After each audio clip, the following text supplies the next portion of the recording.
Olá pessoal, vamos chegando, esperar o pessoal chegar aí para a nossa oficina de literatura de cordel, oficina online, né? Há muito tempo que eu não faço uma oficina presencial, justamente por questão aí da pandemia, como todos sabem. E essa live tem um apoio aí da Lei Aldir Blanc, tá? Também da Prefeitura Municipal de Barreiras, Bahia, e da Secretaria de Cultura, Esporte e Lazer. Então essa live que está sendo gravada agora vai ficar registrada, né, no canal da Nordestina Editora. No meu canal também vai ficar registrada essa live. E vou aguardar que o pessoal chegar para a gente começar então a nossa live. Deixei a TV ali atrás ligada para poder deixar o ambiente mais um pouquinho claro, né? Espera chegar mais pessoas para que a gente possa começar aí a nossa oficina de literatura de cordel. Então aqui vou estar falando sobre rima, sobre métrica, sobre oração, sobre a estrutura do cordel em si, né? Como você deixar o seu cordel mais atrativo, e acredito que vai ser algo bem enriquecedor para você aí que tem curiosidade em saber sobre a literatura de cordel, ok? Tá chegando aí, você pode deixar o seu comentário, pode fazer sua pergunta, a gente tá aqui para responder também algumas perguntas, ok? Chegando aí nosso amigo Austin do Cordel, o Jack, Leidson, o Edu, muita gente chegando aí, dando boa tarde, sejam todos bem-vindos. Já vamos começar aqui a falar sobre a literatura de cordel, tá? Aguardando também o pessoal da Secretaria de Cultura, Esporte e Lazer de Barreiras, né, que realizou um trabalho bem interessante, né, fazendo com que o recurso não voltasse, viesse para a mão dos artistas. Inclusive eu fui um dos contemplados aí pela Lei Aldir Blanc. Pessoal, gostaria de saber como é que tá o som aí, o som tá legal, como é que está pra gente começar. Eu preciso saber como é que está aí o nosso som, né? Porque eu deixei um ventiladorzinho ligado aqui ao lado, que está muito quente em Barreiras, como todos sabem, né? Quem mora aqui sabe que quando não chove aqui o negócio pega fogo. Deixa eu pôr aqui no meu... ligar aqui também o meu note aqui para me acompanhar também alguns comentários que às vezes não dá para poder a gente acompanhar pelo celular, ok? Deixa eu ver aqui como é que tá aqui pra gente começar a falar sobre literatura de cordel. Cadê? Deixa eu ver aqui. Bom, você que tá chegando agora pode ir compartilhando o vídeo aí, tá? Marque aí os amigos, pessoas que gostam da literatura de cordel, e já vamos começar. Só tô procurando aqui encontrar aqui no computador a live aqui pra mim tá também vendo os comentários, que fica melhor aqui pelo computador, ok? O som aí, como é que está? Ninguém respondeu ainda como é que está o som. Ajude aí, por favor, me diga como é que está o som, ok? Pra gente começar. O Pedro James aí presente também, seja bem-vindo. Eu não consegui ainda aqui no meu computador abrir e encontrar ainda a live aqui. Deixa eu fazer mais uma tentativa aqui enquanto chega mais pessoas, tá bem? Cadê? Eu vou ter que fechar aqui para abrir de novo. Bom, vamos começar então, né? Já fiz o agradecimento. Vamos lá. Literatura de cordel.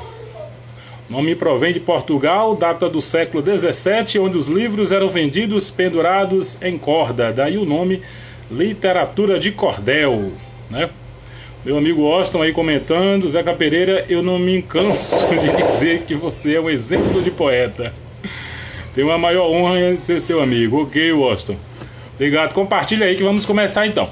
Então, o nome literatura de cordel, como eu falei, provém de Portugal, data do século XVII, onde os livros eram vendidos pendurados em cordas, né? E daí o nome veio para o Brasil, literatura de cordel. Tem algumas pessoas que preferem que chame somente cordel, porque cordel em si já é literatura, né? Não precisa de adjetivo, né? Literatura de cordel, ou cordel disso, ou cordel daquilo, só a palavra cordel já diz tudo, né? Então, para explicar um pouquinho, para quem não sabe, no Brasil, né, o cordel produzido antigamente, como todos sabem, no formatozinho pequeno, ou seja, uma folha de ofício dobrada em 3 vezes, né? Dobrava-se a folha de ofício, ficando assim para o formato do cordel. Então, foi evoluindo e hoje já temos cordéis com outros formatos. A editora Luzeiro, por exemplo, né, tem os cordéis que muita gente já conhece num formatozinho maior. Então, só para dizer que cordel não é o formato, tá? Não quer dizer que é cordel porque é o formato. Também não é por causa da xilogravura que também é cordel, tá? Então, o cordel em si é o texto. Pode escrever até numa pedra, né? Então é literatura de cordel. O formato não quer dizer nada. Só para esclarecer para os nossos amigos aí. Marco Aurélio, o homem chegando aí, ó. Eita, Marcão. Seja bem-vindo. Então o cordel é feito, né, construído com rima, métrica e oração. Então, tem gente que fala, mas e o cordel sem métrica? Não existe cordel sem métrica, né? O cordel tem que ter a métrica, a mesma coisa a oração, que é o sentido. E a rima, né? A rima tem que ser a rima consoante, ou seja, com som no final combinando. Então não pode rimar de todo jeito. Então a questão da rima... Tem algumas pessoas que acabam confundindo essa questão da rima, porque escutam música, né? E nas músicas rima-se tempo com vento, né? Tempo com vento, falou com amor, ela me falou que por mim sentir amor, e aí vai, né? Então tem as rimas parecidas também, tipo... Deixa eu procurar aqui, eu deixei até uma pesquinha aqui para mostrar alguns exemplos de rima. Eu não vou pôr aqui porque o que eu vi aqui... quando eu mostro algo, fica ao contrário. Tá entendendo? Fica ao contrário. Deixa eu procurar aqui. Onde foi que eu coloquei alguns exemplos aqui de rima aqui? Ah, tá. Tem uns exemplos também. A pessoa vai rimar clama, né? C-A-C-L-A-M-A com Ana. Então, clama com Ana não vai rimar, né? Mesma coisa, falar com fará. Não rima. Aí tem também uma rima semelhante que muitos costumam rimar. Criança com ganância, né? Tem uma parece, mas não rima. Então não se usa essas rimas na literatura de cordel. São muitas, tá? Que só vocês lendo os clássicos mesmo vão compreender que certas rimas não são válidas na literatura de cordel. Apesar de algumas pessoas insistirem em querer mudar essa questão da rima, mas a essência do cordel é isso aí, se mexer acaba a graça, né? Então o cordel é feito de desafios, cordel não é algo fácil que a pessoa senta ali e faz. Então às vezes a gente produz um folhetozinho, deixa eu ver um exemplo aqui de um folheto que às vezes produz, e as pessoas acham que foi rapidinho que o autor fez, né? Ah, foi rapidinho isso daí e tal, mas às vezes a gente passa muito tempo para escrever um folheto, porque escrever cordel não é fácil, tá? Então o cordel é produzido em sextilha, setilha e décima. Ou seja, sextilha são 6 versos. Setilha, 7 versos. Deixa eu ver se dá pra pôr aqui pra vocês darem uma olhadinha. Aí tá o contrário, não tá uma pena. Então sextilhas, 6 versos dá o seu nome sextilha, 7 versos nome setilha e 10 versos dá-se o nome de décima, né? Então quando você vai iniciar o seu cordel, você vai definir qual tipo de estrofe você vai usar. Então, por quê? O cordel é todo organizado, não tem desorganização. O bom cordel é organizado. Então se organiza primeiro o verso, o tamanho do verso, que são 7 sílabas, né? 7 sílabas poéticas, não são gramaticais, são as sílabas poéticas. Você vai contar até a 7ª sílaba, tá? Então organiza o verso e depois organiza a estrofe. Você vai escolher a estrofe, sextilha, setilha ou décima. Então você escolhendo a estrofe vai terminar toda em sextilha, por exemplo. Ou escrever em sextilha, você tem que terminar o cordel todo em sextilha. Se você vai escrever em setilha, você vai concluir o cordel todo em setilha. Se for em décima, também vai concluir o cordel todo em décima. Isso é a organização. A mesma coisa o esquema de rima, né? o esquema de rima você vai definir, no caso, o esquema de rima, ou seja, a colocação das rimas. Para cestilha, por exemplo, você vai rimar os versos pares, tá? E deixar livre os versos ímpares, né? Vamos recitar aqui, por exemplo, um pedacinho aqui das Novas Presepadas de João Grilo e Chicó, que é escrito em cestilha. Você vai observar que vão rimar apenas os versos pares, ok? E por falar em João Grilo e Chicó, já tem uma nova edição, tá, desse cordel que é estilogravura. Tem aqui uma amostrazinha da capa. Novas Presepadas de João Grilo e Chicó. Por falar em João Grilo e Chicó, né, Ariano Suassuna usou 3 cordéis para poder compor o Alto da Compadecida. Pegou muita coisa aqui, ó, do cordel, por exemplo, aqui que nós editamos, o dinheiro, aquela parte lá do testamento da cachorra, muita coisa foi retirada daqui. A parte do gato que descome dinheiro foi retirada desse folheto aqui, o cavalo que defecava dinheiro, e aquela parte também da bexiga, né, que o João Grilo dá a facada em Chicó na frente de Severino de Aracaju, né, e tem a bexiga para dizer que levou a facada. Então foi retirado também desse folheto. E aqui grande parte que foi retirado do folheto também, aquela parte de João Grilo no céu, né? Esse é o cordel Cartigo da Soberba, do Silvino Pirauá de Lima, um dos pioneiros na literatura de cordel, junto com Leandro Gomes de Barros, que escreveu este aqui, e o cordel Dinheiro ou o Testamento do Cachorro. E lá no Alto da Compadecida tem um testamento da cachorra. Então recitar um pedacinho aqui em cestilha para vocês compreenderem. Vamos lá, diz: Chicó e João Grilo fazem uma dupla tão perfeita. Enquanto um pega a mentir, outro confirma e aceita. Em cama feita por eles, até esperto se deita. Chicó ainda era criança quando começou a mentir. Nem a surra de seu pai conseguiram impedir de tornar-se mentiroso sem ninguém para competir, né? Então a estrofe de Chicó ainda era criança quando começou a mentir. Então a rima mentir, né? Tá no segundo verso. Nem a surra de seu pai, terceiro verso, né? No quarto, conseguiram impedir de tornar-se mentiroso sem ninguém para competir. Então as rimas são mentir no segundo verso, impedir no quarto verso e competir no sexto verso, fechando a estrofe. Os versos que não rimaram foram o primeiro, o terceiro e o quinto, né? No caso, no quinto, a palavra fechou o verso com a palavra criança, no terceiro fechou com a palavra pai e no quinto, mentiroso. Então, Chicó ainda era criança quando começou a mentir, nem a surra de seu pai conseguiram impedir de tornar-se mentiroso sem ninguém para competir. Seguindo, ele inventava as histórias todo cheio de pantim, e quando alguém duvidava daquela história sem fim, ele apenas respondia: eu só sei que foi assim. João Grilo era esperto desde os tempos de menino, entre todos os garotos, sempre foi o mais ladino, em tudo se dava bem, como quis o seu destino. E por aí segue, o cordel são 80 e poucas estrofes, então segue todo em cestilha. Na chegada de Lampião no Inferno, que é escrito em setilha, também a mesma sequência. Então a organização do cordel deve ser feita quando você escolhe o esquema de rima e o modelo de estrofe que você vai trabalhar.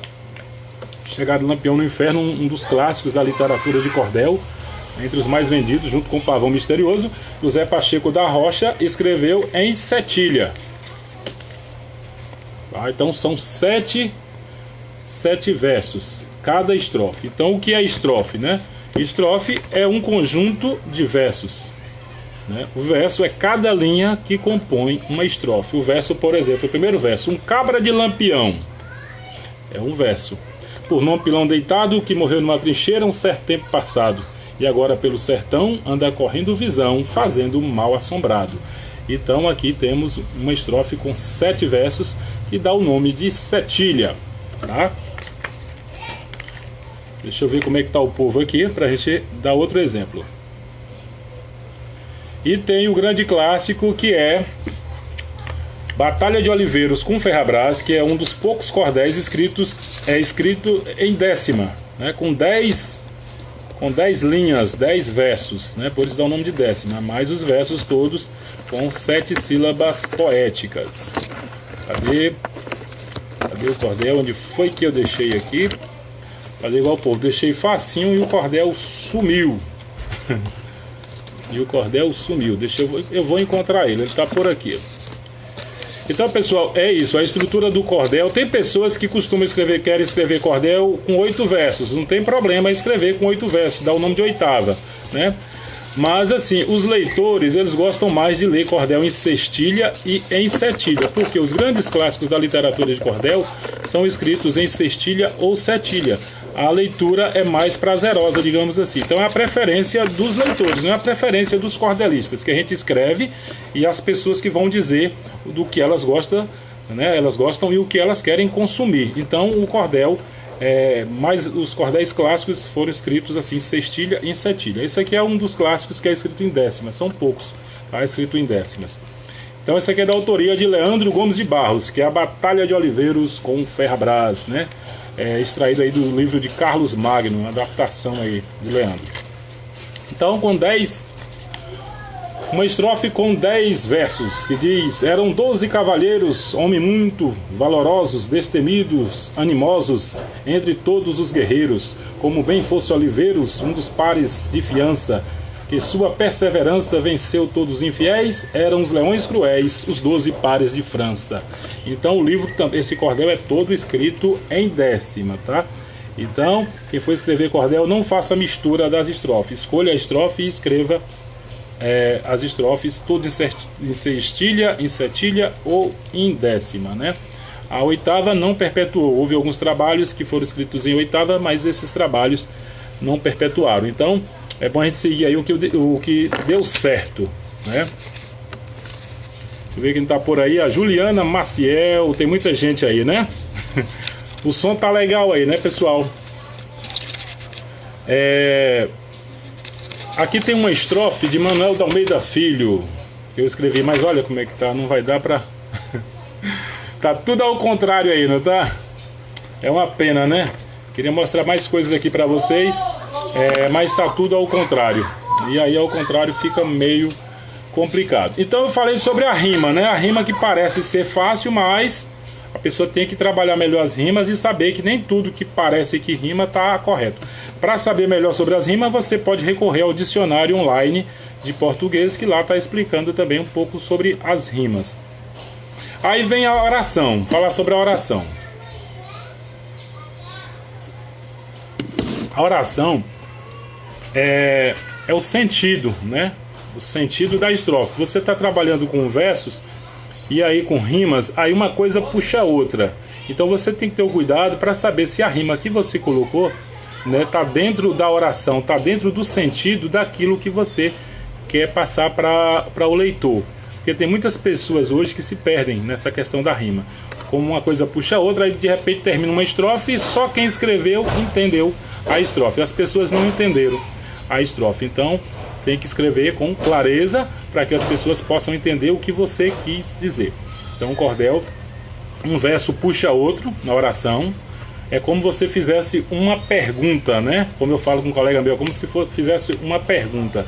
Tipo, um cabra de Lampião. Tá, e daí o que é que tem? Aí vem: por nome pilão deitado, que morreu numa trincheira um certo tempo passado, e agora pelo sertão anda correndo visão, fazendo mal assombrado. Então, um verso tem que dar sentido ao outro. Aqui, por exemplo, num clássico também aqui, ó, Alonso e Marina, de Leandro Gomes de Barros, né, que é escrito em sextilha. Alonso e Marina são conhecidos do leitor, aquela que tinha o gênio de um leão devorador. O nome do livro dela é A Força do Amor. Então você tem que casar o sentido dos versos para formar a estrofe, tá? E as estrofes ter a sequência de uma para outra.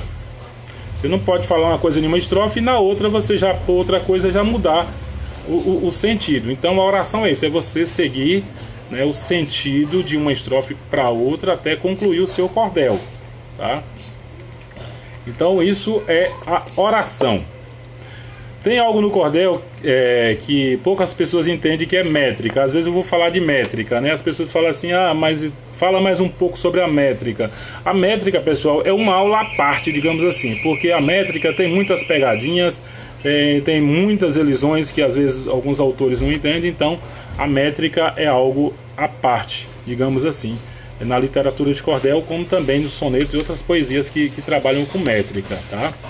Então vamos falar um pouquinho sobre a métrica. Eu queria pôr assim, mas está tudo ao contrário. Falar sobre a métrica. A métrica é, como diz, é o bicho papão, né? Só que a métrica, se você estudar um pouquinho ela, você vai entender. Eu, por exemplo, para aprender a métrica, eu tive que recorrer aos clássicos da literatura de cordel. Então eu li muito, procurei entender as elisões.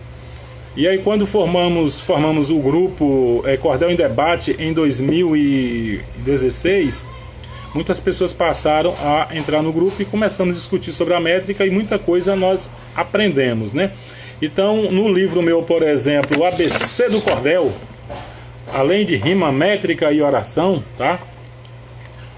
Esse livro aqui, eu começo falando justamente sobre as palavras que você vai pronunciar, né?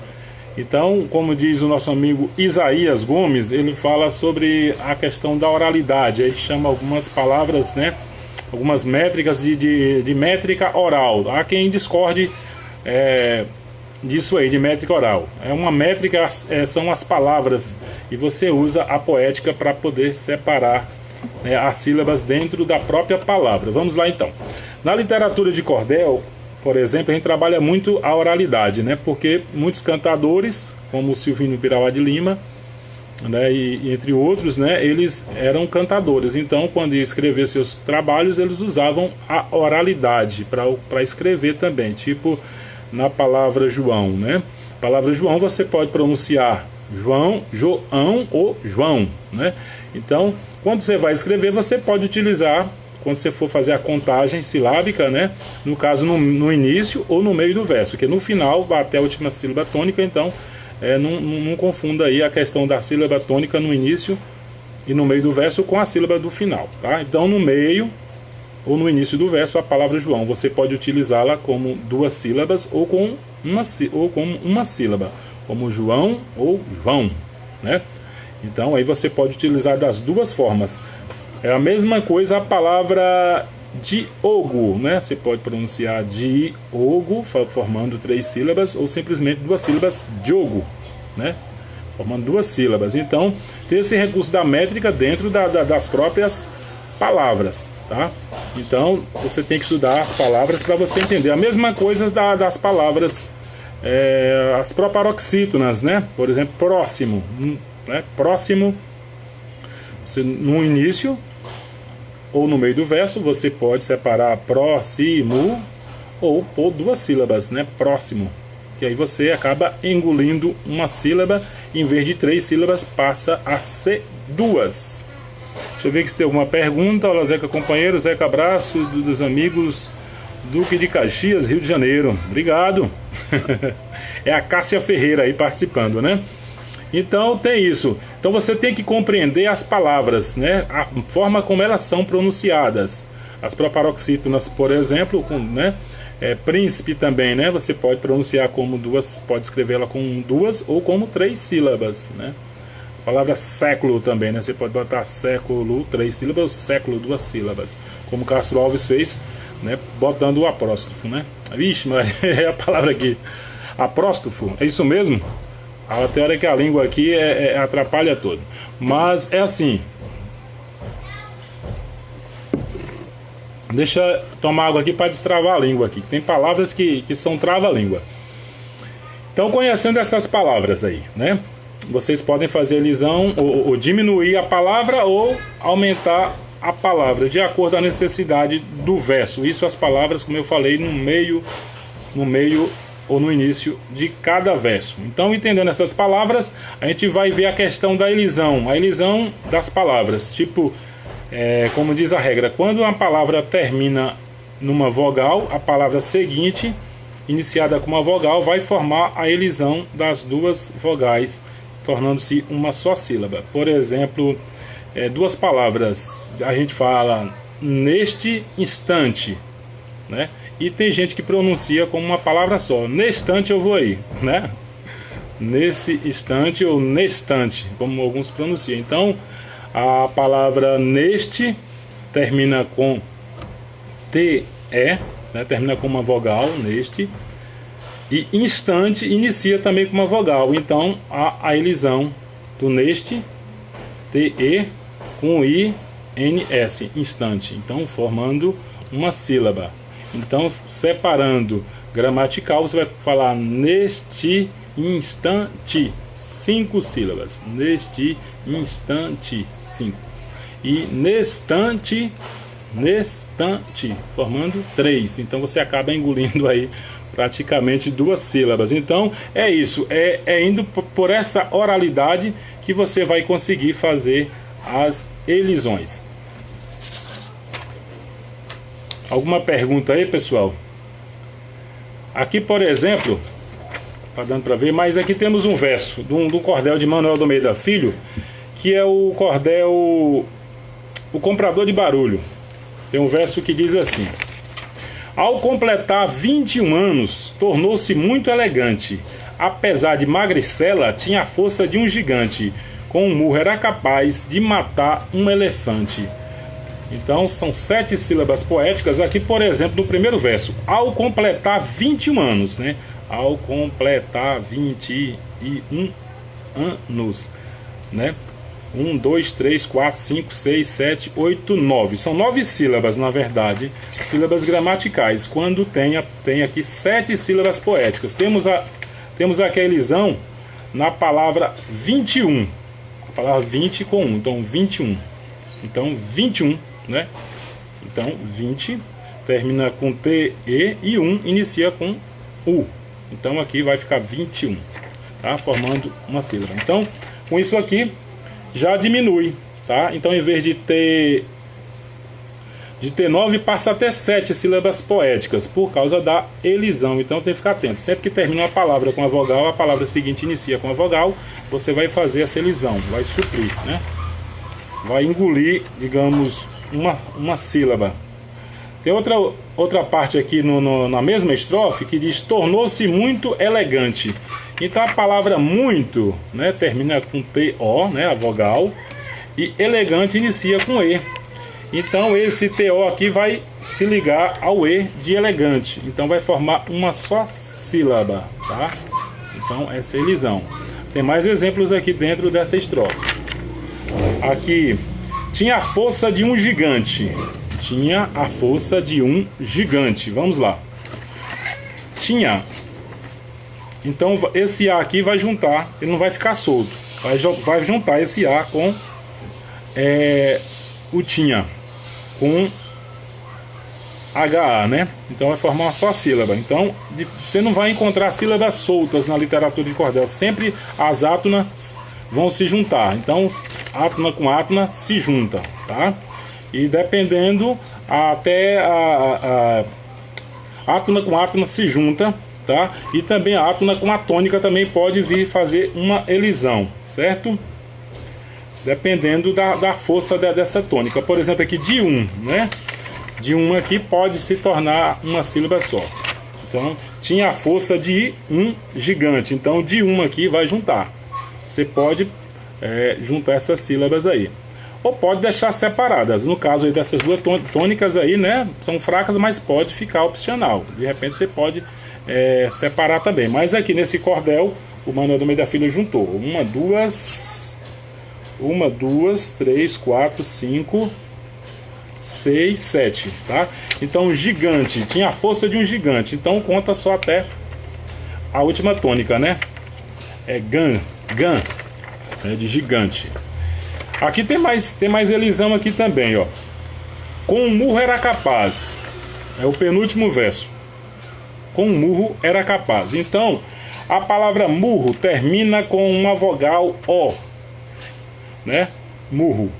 E a palavra era inicia com a vogal E. Então vai formar esta elisão, tá? Então dificilmente você achar vogais átonas, né, soltas aí na literatura de cordel. Sempre vai fazer a elisão.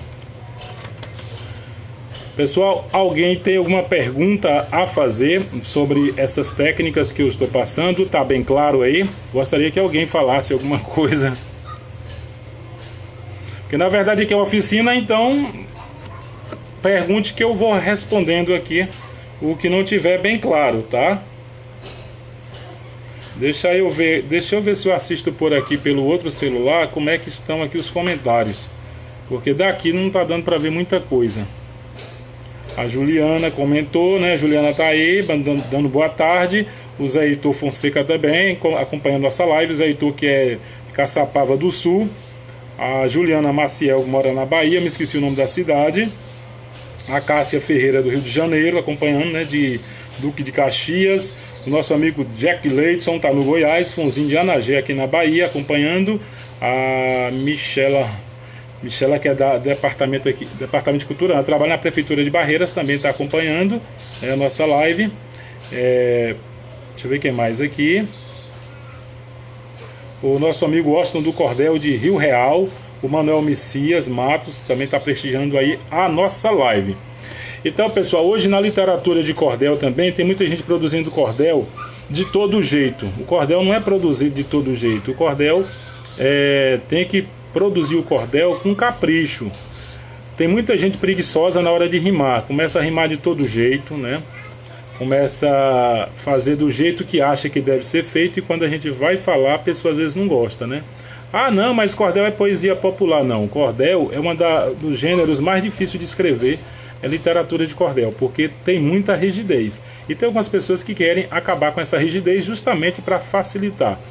Então, tem pessoas que escrevem o cordel e não fazem a revisão. Olha, eu já fiz cordel, já cheguei até desmanchar para poder escrever outro, apagar 4, 5, 6 estrofes, às vezes até um cordel inteiro, e refazer o cordel. Então, diferente do cantador de embolada, o cordelista ele tem todo o tempo para poder trabalhar o seu cordel, certo?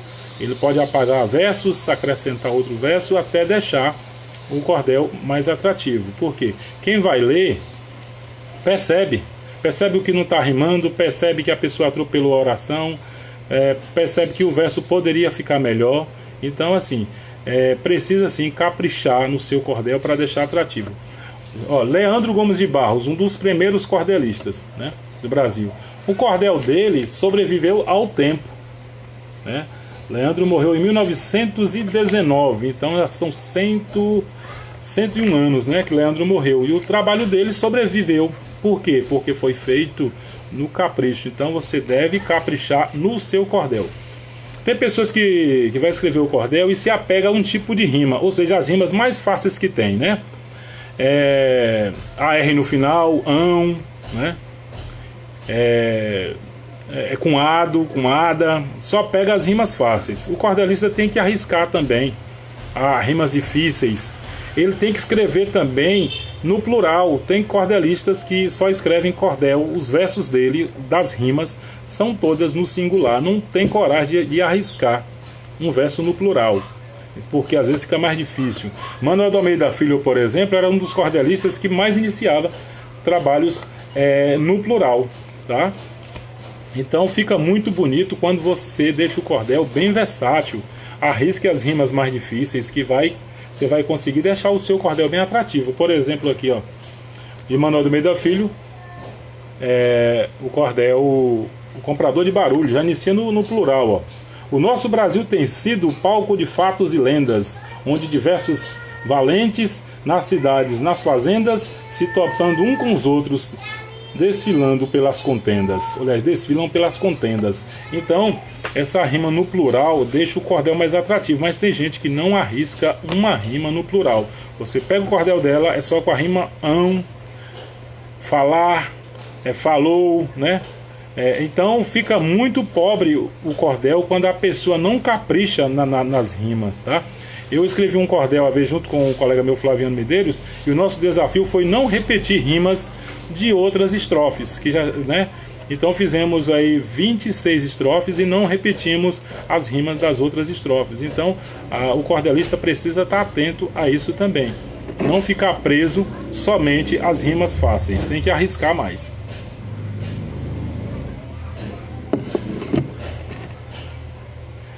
A pergunta é: arte cordeliana ou arte cordelística? Bom, a gente pode usar tanto cordeliana quanto cordelística, tá, Edilene? Pode usar das duas formas. Então, deixa eu ver outros exemplos aqui. Ah, tá. Outra coisa também, tem cordelista hoje em dia que só sabe escrever no mote. Se não der um mote para ele, não consegue escrever. Eu quero dizer o seguinte, o mote é mais para cantoria do que para o cordel. Tá entendendo? Porque um cordelista, ele passa aí, digamos, 5, 6 minutos escrevendo um mote. O repentista, em poucos segundos, cobre esse mote dele. Então, o mote é mais para o repente do que para o cordel. Entendeu? O único mote que teve assim um grande destaque foi o mote Mulher Nova, Bonita e Carinhosa Faz o Homem Gemer Sem Sentir Dor, que é de Otacílio Batista. Foi o único mote assim que teve um grande destaque, né? Tem um de Silvino Peroá de Lima, que é E Tudo Vem a Ser Nada. Não chegou a ter um grande destaque. Então, tem muitos cordelistas hoje que se prendem somente a escrever mote. Mote é mais para cantador. Não é proibido o cordelista escrever um mote, nem utilizar as modalidades do repente. Não é proibido. O cordelista pode brincar com as modalidades do repente. Só não pode ficar preso a elas e esquecer as narrativas. Porque o grande cordelista, ele é criativo. Olha, só para vocês entenderem. A Chegada de Lampião no Inferno. Uma criatividade boa que deu, né, ideias para outros trabalhos, como A Chegada de Lampião no Céu, A Chegada de Lampião no Inferno, ou Chegada de Lampião no Purgatório, A Volta de Lampião ao Inferno. Então o cordelista, ele precisa ser criativo, né? Até os temas também tem que ser criativo, porque tem cordelista também que fica preso a um tema, ele só quer escrever sobre a seca do Nordeste, né? A fome e outras coisas ligadas ao Nordeste. O cordel não pode ficar preso somente a um tema. O cordelista tem que ser versátil, tem que buscar outros temas, né? Então, Leandro Gomes de Barros, por exemplo, escreveu praticamente sobre tudo. Porque quando você escreve sobre vários temas, você consegue pegar um público diferente. Se você escreve um gracejo, que é humor, você consegue pegar a turma do humor. Se você escreve uma biografia, você pega o público que admiram, né, o biografado. Entendeu? Então você tem que ser versátil, não ficar preso a só um tema. Então, essa é uma das dicas que eu dou para quem está escrevendo cordel. Não se apegue a só um tipo de rima fraca e não se apegue somente a um tema, que se você se apega a só um tema, você só vai ter aquele leitor, tá? Então, por exemplo, a criação de Leandro Gomes de Barros aí, ó, o Cancão de Fogo. Cancão de Fogo deu... Vários autores deram segmentos, né, ao personagem de Leandro Cancão de Fogo. Um deles é esse aqui, ó, escrito pelo Gerino, que é um dos últimos trabalhos de Cancão de Fogo, que eu acredito que foi escrito. Esse aqui, Encontro de Cancão de Fogo com Vicente, o Rei dos Ladrões, né? Certo? A Edilene disse que não foi ela que perguntou. Deixa eu ver aqui, Edilene, deixa eu ver. O Neide Martins, também ligado aí, tá? Olha, pessoal, a live está aberta a perguntas. Quem quiser perguntar, pode ficar à vontade. Se eu não respondi aí, a pergunta passou, pode perguntar novamente, tá? Aqui o Jack. No caso da palavra reflexão, se enquadra dentro deste exemplo? Pronto, Jack, reflexão, né? Não vai, não. A reflexão não vai porque a tônica é ão, né? Então, mesmo no meio do verso, não vai conseguir, né? Porque no caso da palavra próximo, por exemplo, a tônica, né, tá no início, entendeu? E essa aqui, reflexão, a tônica tá lá no final da palavra, então não vai. Deixa eu ver mais aqui. Aí tem as palavras também, né? Falando da elisão, tem as palavras também, tipo bemudo, objeto, né? Objeto, você pode escrever com 4 ou com 3, tá? Esse objeto aí, porque no dicionário, objeto, se não fala a memória, desculpa, tá com 3 sílabas, mas é porque o B é mudo, mas quando você vai pronunciar né, esse bi aí, você pronuncia o B e o I, objeto, né? Tipo a mesma coisa, técnico, né? Você acrescenta. Então tem o B mudo, tem o C mudo, que aí você pode trabalhar acrescentando a sílaba ou subtraindo a sílaba. Não está errado, porque tem pessoas que às vezes pegam o cordel do outro e ele não sabe que há essas opções e aí fala, está desmetrificado, porque aqui você passou uma sílaba, né? Tipo aí, na palavra objeto. Deixa eu ver se tem mais alguém aqui fazendo mais alguma pergunta. Cadê? Eu vou olhar aqui, porque se eu mexer ali é capaz de sair. A Marilene diz: eu quero comprar o seu livro ABC do Cordel. Legal, Marilene, a gente conversa depois a respeito, né? Você pode mandar uma mensagem aí. O Ulisses Ângelo está por aqui também, mandando um boa tarde, que acabou de chegar. A Oneide Martins: muito boa a oficina, pois tirando as dúvidas e ensinando. Edilendes, que não fala que fez a pergunta, essa aqui eu já li, tá? Bom, então a questão também do cordel, que eu falo com os colegas. O cordel, quem escreve o cordel hoje não se deve publicar amanhã, porque acontece que existe uma ansiedade por parte de muitos autores. Terminou de escrever o cordel, já quer editar, ainda mais aqueles que editam em casa, né? Então é interessante você escrever o cordel, tá? Dá um tempinho, pede uma pessoa para olhar, para ver como é que está o seu cordel, para ver se acha algum defeito no seu cordel, que de repente pode ter coisas que você não viu, deixou passar, e a pessoa vai e olha e, né, com outro olhar, e consegue localizar algum defeito no seu cordel, né? Que vai do sentido até palavras. Eu, por exemplo, no meu cordel A Confissão de um Drogado, quando eu fui editar a primeira edição em 2003, tinha um colega meu que nunca tinha lido cordel, não entendia nada de cordel. O nome dele é Beto. Eu falei: Beto, você pode dar uma olhadinha no meu cordel? Eu falei: você não entende nada de cordel. Eu falei: não, mas dê uma olhada aí, depois você me fala, que eu não quero publicar antes de alguma pessoa olhar. Ele falou: não, tudo bem. Ele pegou e deu uma olhada. E aí eu tinha cometido um erro grave. Ele falou: Zeca, eu vi um erro no seu cordel. Eu falei: qual foi? Ele falou: rapaz, você trocou o nome dos personagens. 2 personagens, você acabou trocando o nome. Eu falei: eu troquei o nome, ele foi e me mostrou. Então, uma pessoa que não tinha conhecimento de cordel percebeu um erro meu, que foi trocar o nome dos personagens, né? Então é isso, tem que passar para uma outra pessoa, dar uma olhada, um professor de português, dar uma revisada no seu trabalho, e não precisa ter pressa de publicar o seu cordel. Você deve procurar também um título que seja bem atrativo, porque o título influencia muito na venda do cordel. Então tem gente que escolhe qualquer título e coloca lá e pronto, né? E de repente o título não é atrativo. E aí o cordel às vezes é bom, mas com um título ruim, acaba que não chamando a atenção do leitor. Tá entendendo? Nossa amiga perguntou: Zeca Pereira, fale um pouco sobre capas. A porta de entrada do trabalho. Pronto, é isso. O cordel é capa. Faça uma capa boa. Nem todo desenhista aqui, por exemplo, pela Nordestina, para quem vai desenhar, vamos supor, chega para mim um cordel infantil, eu tenho um desenhista para aquela imagem, né? Se é um cordel de terror, eu tenho um outro desenhista, porque cada desenhista ele tem algo que é o seu forte. Então você tem que entender. A mesma coisa, tem trabalhos que cabe a xilogravura, já puxa a xilogravura para si. Já outros trabalhos não casam bem com a xilogravura. Você pode ver um desenhista, né, diferente e fazer o seu trabalho. Então o título é muito importante quando você vai publicar seu cordel. Tem que ter um título chamativo. Eu tenho um título, por exemplo, deu um trabalho danado para me conseguir ele, que é o título Fantasma da Consciência. Ele está anexo ao cordel A Confissão de um Drogado. Então esse título, Fantasma da Consciência, ele chama a atenção.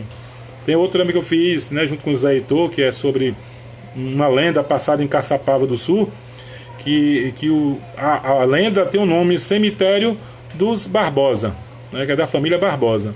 E eu conversei com o Heitor, falei: vamos pôr o Cemitério dos Amantes. Então você vê que o título já chama a atenção, o Cemitério dos Amantes. Aí eu botei inspirado na lenda Cemitério dos Barbosa, então já chama a atenção, né?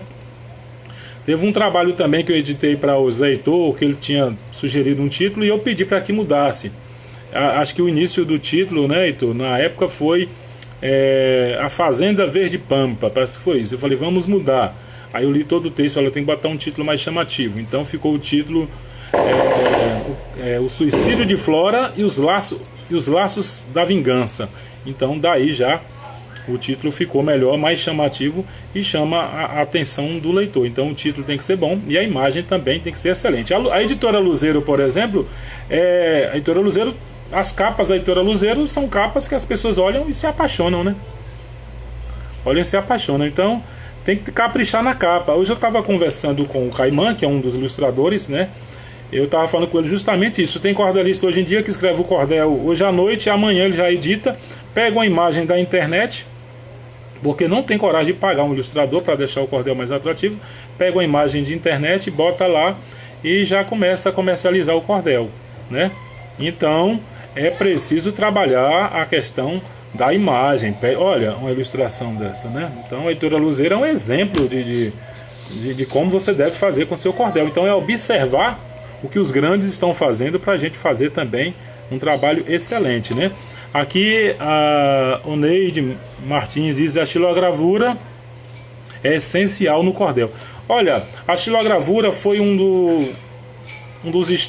dos desenhos, né, que mais casaram com a literatura de cordel, mas foi uma necessidade que houve na época, porque os cordéis antigamente eram ilustrados com capa de artistas, né, norte-americanos. E aí veio a xilogravura para retratar um pouco a imagem, que às vezes aquela fotografia que os autores colocavam, né, como João Martins já está aí de outro, não casava muito bem com o texto. Casava bem com o texto quando era história de amor, tipo Zezinho e Mariquinha, que pegava a foto de um casal e botava ali. Mas já, digamos assim, na chegada do Lampião no Inferno, não dá para pegar qualquer imagem, né, e fazer isso. Então a necessidade da xilogravura veio aí e começou a ilustrar os cordéis, né, os grandes xilógrafos, né, como Abraão Batista, deixa eu ver quem mais, o Dila, né, o Dila Soares, acho que é Dila, eu esqueci o nome dele, que ele morreu há pouco tempo. Eles passaram a ilustrar as capas dos cordéis e foi um casamento muito bom com a xilogravura. Então tem trabalhos que cabem em xilogravura, outros já não casam tão bem, então a pessoa tem que ter essa percepção aí, ver. Tem gente que fala assim, mas cordel tem que ser só com xilogravura. Não, o autor tem como escolher uma outra ilustração que não seja xilogravura. No meu João Grilo Chicó, por exemplo, cadê? Olha, eu botei com xilogravura. Tem o meu cordel, o Jogador de Sinuca, que essa sexta edição eu coloquei uma xilogravura, né?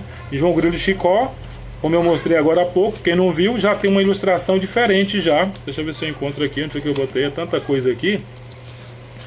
E aí já tem um desenho colorido, né? Que as xilogravuras também estão coloridas também, né? Tem muita xilogravura já colorida. Aqui, ó, João Grilo Chicó, nova edição. Aqui tá só a capinha, né? Que não vai montar ainda, tem o lugar do corte. Então, em xilogravura. Aqui foi o Jefferson Campos que fez. E essa imagem aqui, quem fez foi o Borges, que mora aqui em Barreiras. Então você pode opinar, um trabalho de xilogravura. Por exemplo, o trabalho do Arodinei Gaia, que ele editou comigo, Um País pelo Avesso. Eu falei com ele sobre a xilogravura. Ele falou, Zé, que é interessante, porque eu não tenho nenhum trabalho com xilogravura. Então eu falei, vamos pôr uma xilogravura no seu trabalho. Que é interessante para quem pesquisa também. E às vezes quem vai ministrar uma oficina, né, tem como exemplo o seu trabalho também em xilogravura. Então é legal, tá? E eu gostei, essa xilogravura aqui, quem fez ela foi o Adoc, né? Adoc de Aninha, que fez essa xilogravura para mim, que é do meu cordel Jogador de Sinuca, tá? Escrito em cestilha. É um dos primeiros trabalhos que eu escrevi, que diz: o jogador de sinuca é um certo personagem que neste pequeno livro vem trazer esta mensagem para quem é viciado e alardeia a pabulagem. Todo mundo sabe que o jogo é do Satanás, porque quem está ganhando quer ganhar ainda mais, e aquele que está perdendo não quer ficar para trás. Por isso que há indivíduo que se torna viciado, passa o dia pelos bares, jogando só apostado, deixa até de trabalhar pelo vício dominado. E tem jovem que até segue a estrada da perdição, com pouco tempo depois faz do jogo profissão, fala, eu não vou trabalhar para enriquecer patrão. E aí segue, então aqui são coisas da minha infância, que eu andava pelos bares vendo jogos de sinuca e peguei muita coisa e coloquei aqui. Então assim, hoje, quem escreve cordel também tem que pegar como base os cordéis clássicos, porque o cordel, ele tem, digamos, uma estrada a seguir, digamos assim. Quem lê os clássicos consegue seguir pelo mesmo caminho, né? Sabe como puxar o verso, a estrofe seguinte, ele sabe mais ou menos os passos que deve dar. Quem não tem costume de ler os grandes clássicos, mas não é ler só uma vez não, porque tem que ler várias vezes os grandes clássicos da literatura de cordel, né? Quem lê esses grandes clássicos aprende como seguir o caminho. Outro dia eu conversando com um poeta, o Manuel, acho que é Manuel Modesto, ele mora em Alagoas, ele me mandou um trabalho dele, eu estava conversando com ele, falava, rapaz, você lê os clássicos, não lê? Eu falei, leio. Eu falei, pois é, quem lê os clássicos a gente percebe, porque o andar de cada passo, de cada estrofe é semelhante algo que a gente já leu dos grandes clássicos, mas aqueles que não lê os clássicos, ele não sabe como é que é o passo a passo. A gente sente que ele se perde no andar, né, no desenvolver do seu texto. Ele deixa falhas. Tinha coisas que ele teria que falar e ele não falou, ele pulou, tá? Deixa eu ver aqui se tem mais alguma coisa aqui. Tem um cordel pronto e não encontrei título ainda. Pronto, se você não encontrou um título ainda, né, pode mandar para mim lá que eu dou uma sugestão. Ultimamente eu tenho tido muitas ideias para título, porque quando a gente se torna editor, a gente tem que ter ideias para títulos, né? Porque é difícil às vezes a gente encontrar títulos. Tem alguns que dão um quebra-cabeça danado. O Célio, qual a diferença do cordel para a poesia? Célio, eu vou te explicar agora. No cordel existe a poesia, tá? No cordel existe a poesia. Tem momentos que tem que haver poesia, porque assim, você faz uma narrativa, né? Mas tem momentos ali que você tem que usar bastante a inspiração para deixar o trabalho melhor. Eu coloquei isso no ABC do cordel, usando como base esse trabalho aqui de Lampião, tá? Eu estava conversando com o Marciano, também, que é um estudioso do cordel, ele estava falando, mas em alguns casos de ação não tem como você pôr aquela poesia, aquela coisa assim. E aqui tem um lado poético aqui, que o Antônio Teodoro colocou como Lampião estivesse falando. Então há um lamento dele aqui, né, uma narrativa aqui, um lamento de Lampião sobre a vida dele. Então isso aí entra a poesia. E a outra separação também do cordel para a poesia, tá? Você pode ver o seguinte, a poesia pode ser um verso, a poesia pode ser feita em 2 versos, a poesia pode ser feita versificação livre, né, sem rima. Já o cordel não, o cordel tem que ter a rima, tem que ter a métrica, tem que ter a oração. Então são muitos elementos além da inspiração poética, né? Que o cordel é composto de rima, métrica e oração. Aí eu conversando com o Jack, né, sobre a alma, né, que o cordel também precisa ter alma, porque tem cordel que é muito seco. O autor parece que chegou ali, sentou, já escreveu, tá aqui meu cordel. Não é assim. O autor tem que buscar inspiração, buscar elementos para que seu cordel fique poético, fique atrativo, fique assim, a pessoa lê e no final dá uma respirada, fala, puxa, que enredo, que maravilha, né? Então isso daí a pessoa tem que ler bastante os clássicos para poder compreender sobre essas narrativas, para poder ter, porque os grandes clássicos que inspiram a gente, né, iniciante, a fazer, a escrever. Eu, por exemplo, eu me encontrei como cordelista quando eu li o cordel O Cachorro dos Mortos. Eu já tinha lido vários cordéis, mas quando eu li este aqui, eu me senti inspirado em escrever também um cordel, porque esse cordel aqui, ó, é um dos melhores, para mim, se não o melhor de todos os tempos, né? Porque ele tem muita poesia. Então a poesia e o cordel, o que separa um do outro é isso, né? A poesia pode ser um verso, 2 versos, uma sextilha, uma setilha, né? Pode ser uma poesia. Então aqui, por exemplo, eu escrevi aqui no meu livro de poesia: não quero ser poeta. Deixa eu ver aqui, se eu lembro aqui desse verso que eu fiz. Não quero mais ser poeta, eu desisto de escrever, vou rasgar os meus poemas por não sentir mais prazer nas poesias de amor, sem o seu amor eu ter.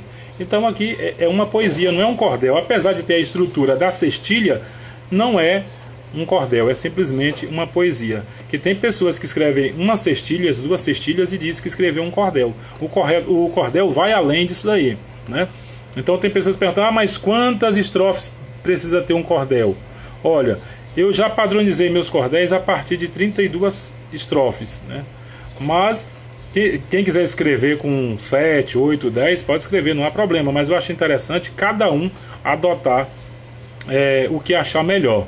Então, os cordéis de Cuíca, por exemplo, tem gente que fala muito mal de Cuíca, Cuíca foi um poeta ruim e tal. Mas olhando os cordéis de Cuíca, eu vi em 10 cordéis de Cuíca, só um cordel dele tem 31 estrofes. As outras são 32 estrofes. Então ele padronizou o cordel dele com 32 estrofes. O cordelzinho dele de 8 páginas, né? Oneide, inspiração é a alma do cordel, isso. Então, se no cordel não tiver inspiração, não tiver alma, esse cordel não tem valor algum. Ele pode estar bem rimado, pode estar bem metrificado, bom na oração, mas é simplesmente algo sem alma. Então não resiste ao tempo, né? Então o que resiste são os cordéis inspirados. O cordel bom é aquele que a pessoa lê 2, 3, 4, 5 vezes e nunca cansa, né? Esse é o cordel bom, cordel inspirado. Então nós temos que trabalhar nisso aí, tá? Procurar escrever um cordel de alto nível. O cordel geralmente é extenso. Não, o cordel, como eu falei, você pode escrever em poucas estrofes, né, Alneide? Pode escrever em poucas estrofes, mas é interessante você padronizar a partir de 32. Um dos cordelistas que padronizou o trabalho dele a partir de 32 estrofes foi Manuel de Almeida Filho. E eu, estudando os trabalhos dele, até desafiei um colega meu a procurar nos trabalhos de Manuel de Almeida Filho cordéis com menos de 32 estrofes. Ele procurou e não achou. Eu também procurei e não achei. Então eu falei, vou padronizar. Mas você pode também escrever aqueles cordéis pequenos para uma declamação em um evento, né? Porque você, para ler 32 estrofes num evento, é muito tempo. Então tem aqueles textos também que você pode escrever em homenagem para recitar em alguns eventos, tá? Então tem que adaptar. Mas o poeta não pode ficar preso somente em 8, 10, 15 estrofes. Ele tem que escrever trabalhos mais longos. E para escrever trabalhos mais longos tem que buscar elementos. E no ABC do cordel eu passo muito sobre os elementos para o autor conseguir ampliar mais o seu cordel.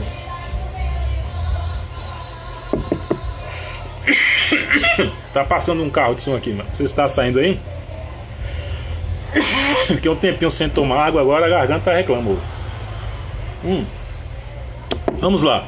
Quem vai escrever uma narrativa, por exemplo, de uma história de amor, tem que saber que tem coisas que precisam ser descritas, né? Localização, né? Data, o que os fatos se passaram, é interessante pôr, né?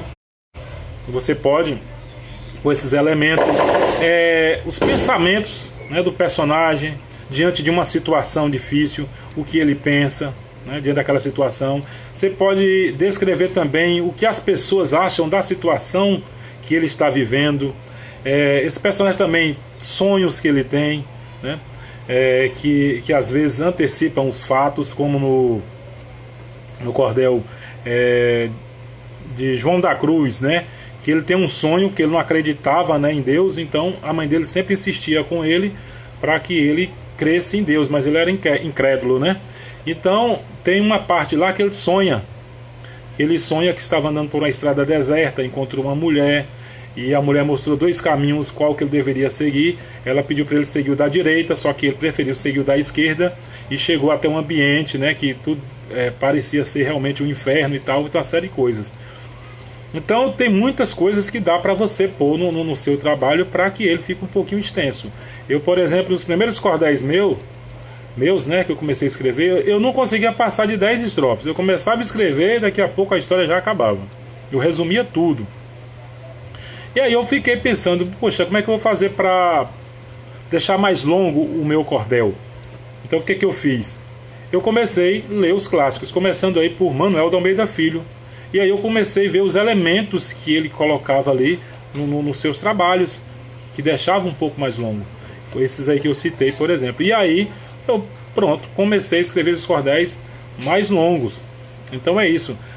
Hoje tem muito cordelista preguiçoso, né? Que ele se limita à poesia dele, assim, digamos que rima mal feita, não arrisca muito as rimas, não quer prolongar o texto, diz que o povo não gosta de ler texto longo, o povo gosta de ler coisa pequena, por isso que ele escreve textozinhos pequenos, né? Aí você vai observar que o Papagaio Misterioso, né, são mais de 300 estrofes, as pessoas pegam ler tudo, né? Tem outro trabalho também que eu poderia citar, João Acabamundo, um dos grandes clássicos, as pessoas pegam, lê o cordel todinho, porque o cordel tem que ser atrativo, né? Então se a pessoa não consegue deixar o cordel atrativo, aí encerra o cordel ali com poucas estrofes, tá? Pessoal, estou tentando ver aqui algumas perguntas. Deixa eu ver se eu consigo ver alguma aqui que eu não respondi ainda. A diferença do cordel para a poesia já foi respondida, essa pergunta. Deixa eu ver aqui mais. Eu estou tentando baixar aqui, não estou conseguindo. Deixa eu olhar aqui no outro celular aqui para ver se tem mais perguntas, né? Porque é interessante as perguntas, que aí pode tirar dúvida de outras pessoas que às vezes queria perguntar também. Deixa eu ver aqui, cadê? Deixa eu tentar liberar aqui o computador aqui para ver se tem mais perguntas. Enquanto isso, quem quiser perguntar alguma coisa, pessoal, fique à vontade, tá? Essa oficina aqui é justamente para isso, é para esclarecer algumas dúvidas, tá? A Socorro foi que está assistindo. Eita, não estou conseguindo ver no celular. E às vezes eu mexo o celular, coisa tudo. Deixa eu ver aqui. Deixa eu ver aqui. Pam, pam, pam, pam. Eu vou dar uma olhadinha aqui. Quem quiser fazer alguma pergunta pode ficar à vontade para perguntar. A gente vai responder aqui. Deixa eu ver se antes de um vídeo. Eita. Meu computador hoje não está ajudando não, viu? E o celular também não passa as outras perguntas aqui para mim poder responder. Deixa eu ver aqui agora se eu consigo. É impressionante. Pronto, agora aqui, agora apareceu aqui. Deixa eu ver aqui. A inspiração da alma do cordel. Já respondi, né? Deixa eu ver aqui, deixa eu deixar no silencioso aqui. Pessoal, aguarde só um minutinho aqui que eu preciso desse recurso aqui para ver as perguntas de vocês. Deixa eu ver aqui quem mais perguntou. Caro amigo poeta, gosto muito de escrever sobre tudo. O Célio Nunes. É interessante, Célio Nunes, escrever sobre tudo, né? Porque, como eu falei, você consegue pegar um público maior. Quanto mais tema você explorar, você consegue pegar um público maior. Deixa eu ver quem mais aqui. Tem um cordel pronto. O Célio também, grande Zeca. Admiro muito o seu potencial de criação. Estilogravura essencial. Fala um pouco sobre as capas, né? Aqui foi o nosso amigo Paulo Filho, já respondi. Deixa eu ver quem mais perguntou aqui. E quem quiser perguntar, como eu falei, fique à vontade, viu? Olha, o trem travou aqui, pessoal. Deixa eu ver como é que... Opa. Escureceu aqui, o que é que foi? Agora a imagem aqui escureceu, pelo menos pra mim, né? Deixa eu ver aqui. Onde é que eu vou mexer aqui para poder clarear. Ixi. Pronto. É que mexer no celular é meio complicado, mas agora tá mais claro aqui, deixar a TV ligada para clarear. Enquanto isso, deixa eu ver aqui os comentários. Ulisses, boa tarde, tal. Bom, eu acho que eu já respondi a pergunta de todos, né? Já respondi a pergunta de todos aí. Então é isso, pessoal. Deixa eu ver quantas horas aqui. Já se passou 1 hora pela nossa oficina. Vou falar uma coisa para vocês aqui. Olha, é interessante quem escreve cordel ficar atento o que outros estão fazendo, né? Ler o cordel das outras pessoas, porque hoje tem muitos cordelistas que só querem ler o trabalho, né, dele. Ele não quer ler o trabalho de ninguém, como quem que o dele fosse o melhor. É interessante você ler outros trabalhos para você entender o que é que estão produzindo, tá?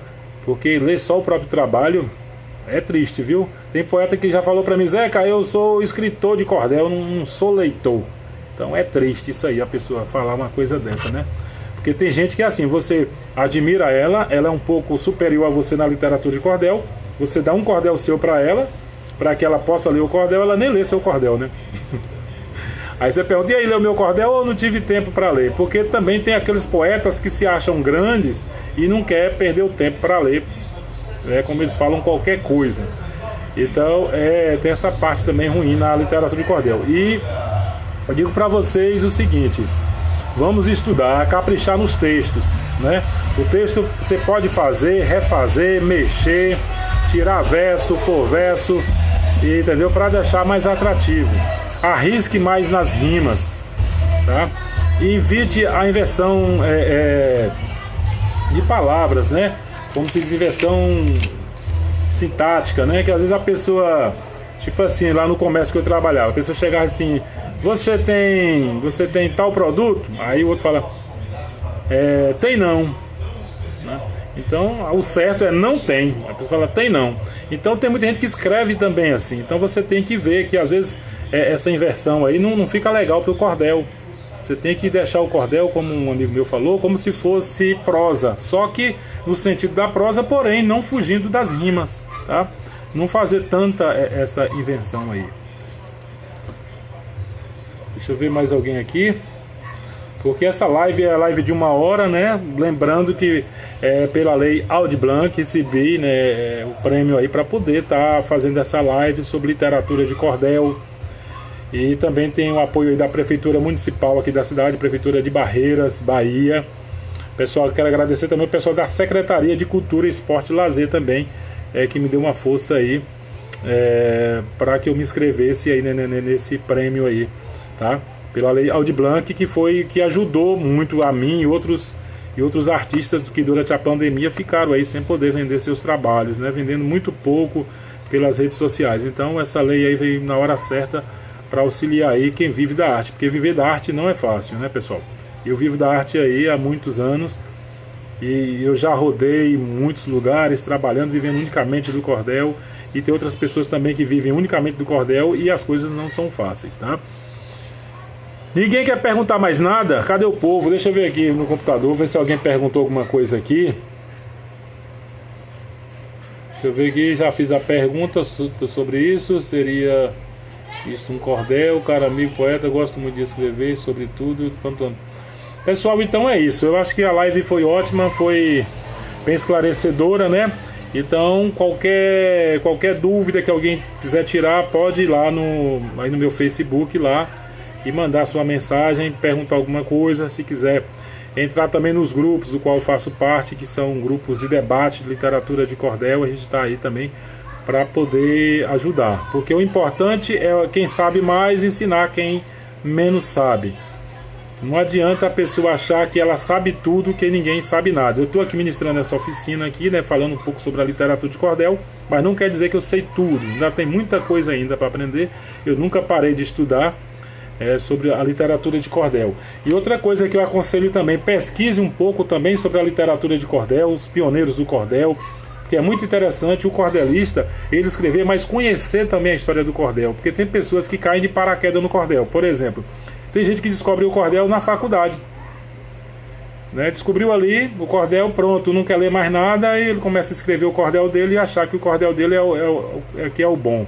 Não é assim, é interessante estudar sobre Leandro Gomes de Barros, Manuel de Almeida Filho, ler um pouco sobre José Pacheco, o que eles escreviam, né? Para que esses cordéis deles sobreviveram tanto tempo. Estão aí vendendo como fossem editados hoje. Então existe um segredo para esse cordel estar aí até hoje no mercado, né? Vendendo até mais do que os nossos. A gente bota os nossos cordéis e bota os clássicos vendem mais, são mais atrativos. Então cordéis aí de 100 anos atrás tá barrando alguns da atualidade. Por quê?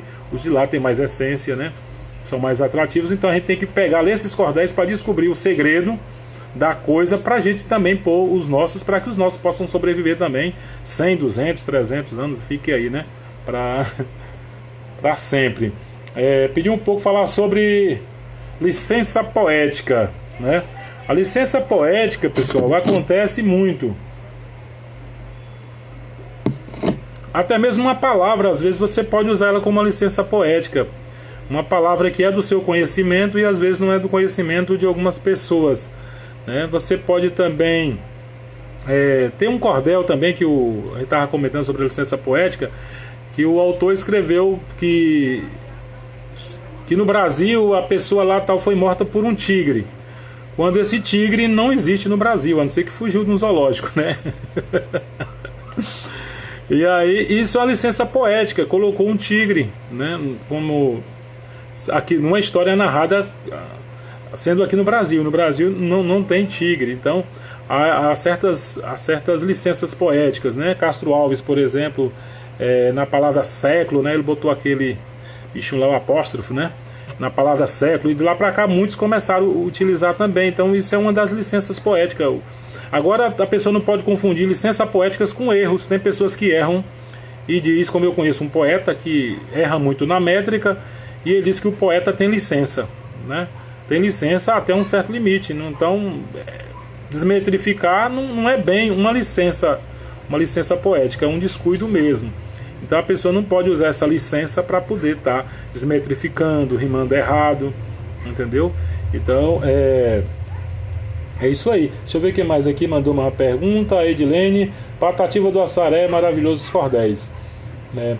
Sobre Patativa do Assaré, existe alguns pesquisadores, né? Eu não vou falar por mim, eu falo alguns pesquisadores que dizem que muitos trabalhos do Patativa do Assaré não é cordel, porque usa a linguagem matuta.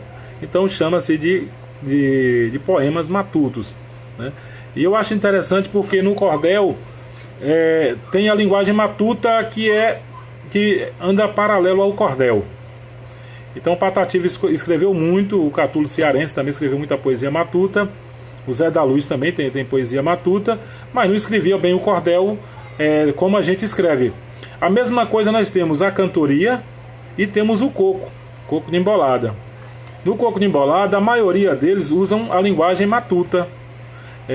Tem um que eu vi mesmo, que ele diz que o cantador fala: olhe bem no meu oi, o dinheiro do arroz é você que vai me dar. Então a palavra arroz, ele botou arroi para rimar com oi. Então essa linguagem também é usada na embolada, né? Um repente. Então agora o repentista, como Geraldo Amâncio e outros, usam as palavras corretas, mas na embolada você pode usar isso daí, ou até mesmo criar uma palavra como foi criada, né? De arroz para arroi. Então a poesia matuta de Patativa é como a embolada, né? Tem uma licença maior para você trabalhar com as palavras. Já no cordel, quando você vai usar uma gíria, alguma coisa, você tem que botar lá entre aspas, né? Para a pessoa saber que é uma gíria, algo assim. Então há essa separação da poesia matuta para o cordel, como há também do repente de viola para o coco de embolada, né? Os aboiadores também, eles costumam às vezes usar uma linguagem matuta também, mas são poucos que usam a linguagem matuta. Mas na embolada, até porque a embolada é diferente do repente, né? Porque no repente de viola, o cantador ele pode iniciar a estrofe, dar uma pausa para raciocinar e vai tocando, né? É muito comum a gente ver isso nas cantorias. Chegou um momento ali, o cantador, né? Às vezes deu um branco, ele vai à viola para poder, enquanto raciocina o próximo verso. Já na embolada não, é ágil. Tem que sair de todo jeito. Não vai ficar no meio do verso batendo o pandeiro para esperar o verso chegar na cabeça. Então é rápido. Então às vezes tem que criar palavras que nem existem, né? Palavras que nem existem para poder concluir ali a sua embolada. Ok? Então tem essa diferença aí da poesia matuta para poesia de cordel. Mas Patativa também tem muitos cordéis escritos. Muitos não, uma certa quantidade, que são 8 ou 9 cordéis que ele escreveu. Mas ele se destacou mais com a poesia matuta, tá? Vamos lá, pessoal. Mais pergunta ou quero encerrar a live? Estou aqui para responder a todos vocês, tá?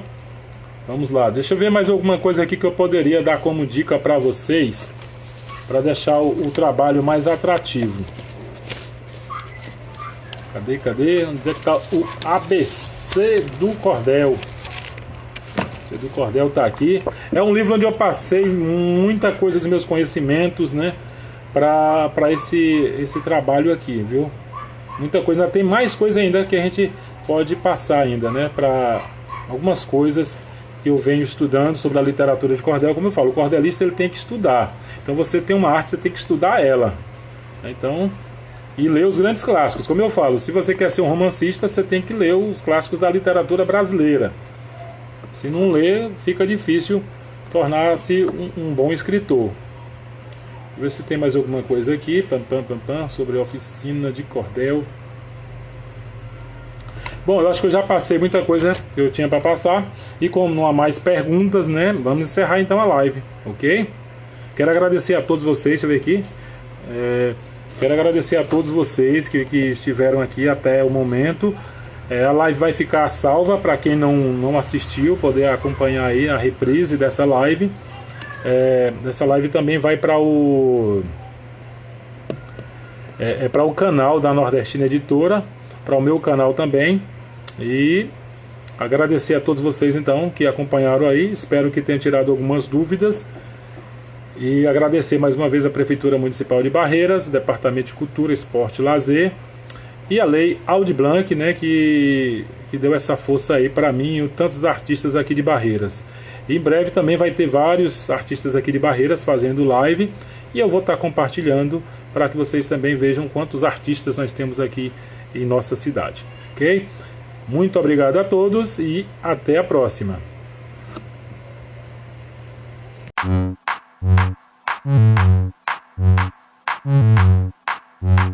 Mm-hmm.